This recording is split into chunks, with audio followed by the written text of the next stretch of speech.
Labvakar visi mani mīļie klausītāji un mani mīļie skatītāji.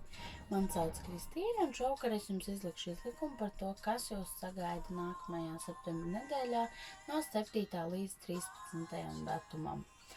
Tātad aktuālai notikumi, situācijas un tā. Es atvainojos, man mazliet sāp kakls, man ir balsaišs iekaisums, es centīšos runāt tā, lai jūs mani labi dzirdat un saprotat, kas man ir sakāms. Nu tad ķersimies klāt, nevilksim garumā. Tātad par notikumiem, kas mūs sagaida nākamajā nedēļā no 7. līdz 13. septembrim. Vienkārši ar mums nāk pati. Tur ir kā 8 zīžļi mums ir, jā? Tātad ļoti darbīga nedēļa, ļoti daudz darba. Tātad mēs esam arī uzsākuši tomēr mācību gadu, tātad būs arī mācību procesā noteikti ir lietas visas jau nākamā nedēļā, jo sāks iet jau tādu lielu jonu uz priekšu, arī iekrātie darbi varbūt no vasaras, ja jau vasarā ir atvaļinājuma laiks un viss, un tad tagad tam visam nāksies ķerties klāt nākamā nedēļā, nu tā riktīgi, bet viss ies uz priekšu, viss notiks, darbi būs un darbības ies uz priekšu un tās notiks. Tātad mums ir arī Pentakļu karalis. Pentakļu karalis, tātad finansiāli ļoti laba nedēļa, ja tāda stabila nedēļa, ja Pentakļu karalis, viņš ir tāds stabils, ienākumi un viss būs ļoti stabili. Tā kā finansēs nevajadzētu būt kaut kam baigu tā ļoti mainīties. Finansēs viss būs, nu, teiksim tā, mūsu darbs, ja, tiks labi atalgots. Nākamā nedēļa ir arī augstas nedēļas ļoti daudziem, ja. Tātad, nu, darbs tiks, teiksim tā, labi atalgots. Tad mums vēl ir 3 zobeni.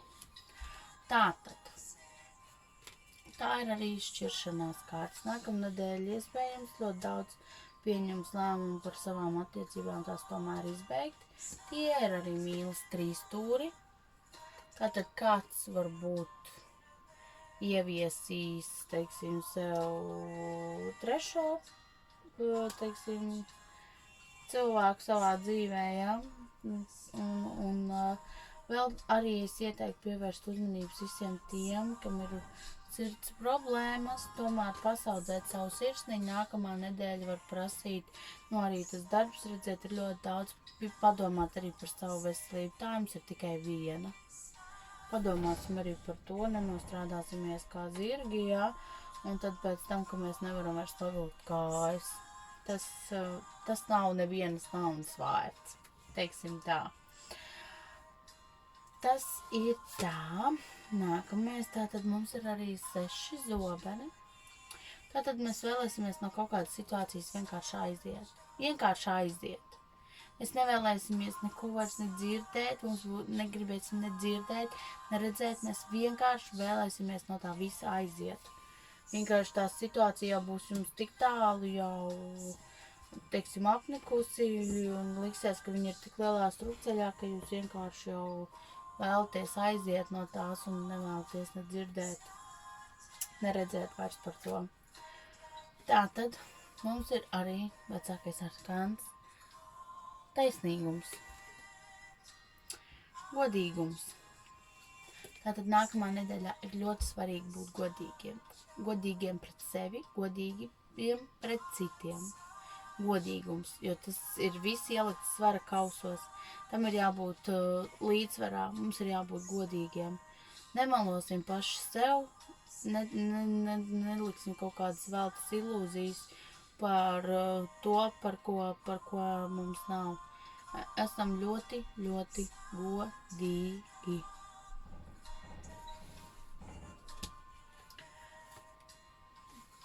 Tātad, cik skaisti.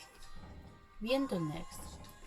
Tātad nākamā nedēļa ir ļoti laba arī garīgiem meklējumiem, sevis izzināšanai, sevis meklēšanai, lai izzinātu sevi un atrastu savu īsto ceļu, jo varbūt, ka kādam radīsies kādas šaubas, jā, vai kaut kādas atklāsmes, un tad acīm redzot, tam ir jāpievērš liela uzmanība nākamnedēļ, un iespējams jūs savu ceļu vēl tikai atradīsiet līdz tam, ko jūs patiešām vēlaties darīt, vai ar ko nodarboties, vai kā citādi. Tātad, un paskatīsimies arī, ko mums iesaka augstākie spēki nākamajai nedēļai no 7. līdz 13. septembrim, ko mums iesaka augstākie spēki no 7. līdz 13. septembrim. Ko mums iesaka augstākie spēki? Tātad, jā, no 7. līdz 13. septembrim. Tātad mums ir kausa pāšs. Tātad tās ir jaunas, svaigas emocijas, jā, tādas neviltotas emocijas, tādas, jaunas vēl. Viņš tikko ir sācis kaut ko, jā, kaut ko baudīt, un tas ir tādas, naivas emocijas vēl, jā, tātad skatīsimies uz dzīvi viegli un tversim to tā vieglāk ar tādām emocijām, teiksim, vieglām, nepieiesim tam ar tādām ļoti drūmām emocijām. Pieiesim tam visam tām viegli. Tas būs par nākamo nedēļu. Nākamā nedēļa mums būs tāda, diezgan interesanta. Es ceru, ka kādam es būšu, teiksim, palīdzējusi arī, jā, savā ziņā kaut ko varbūt atrisināt, vai par kaut ko nesatraukties, vai kaut kam pievērst uzmanību vairāk. Un tas arī, teiksim, izlikuma ziņā ir šodien no manis viss, jā. Paldies jums, ka jūs mani klausījāties. Droši sekojiet manā Facebook lapā, Fortūna. Tur tiek izlikti visjaunākie izlikumi un aktuālās situācijas, jā. Ja vēlties privāto izlikumu vai par nedēļu, piemēram, tieši kam jums jāpievērš uzmanību, kas jūs sagaida, droši rakstat mani fortuna@inbox.lv, un tad jau es arī ar jums sazināšos un vienosimies par izlikumu.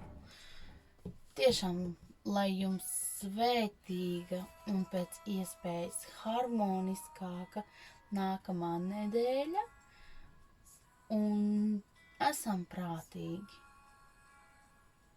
Un tad jau viss būs labi. Paldies jums! Un tā.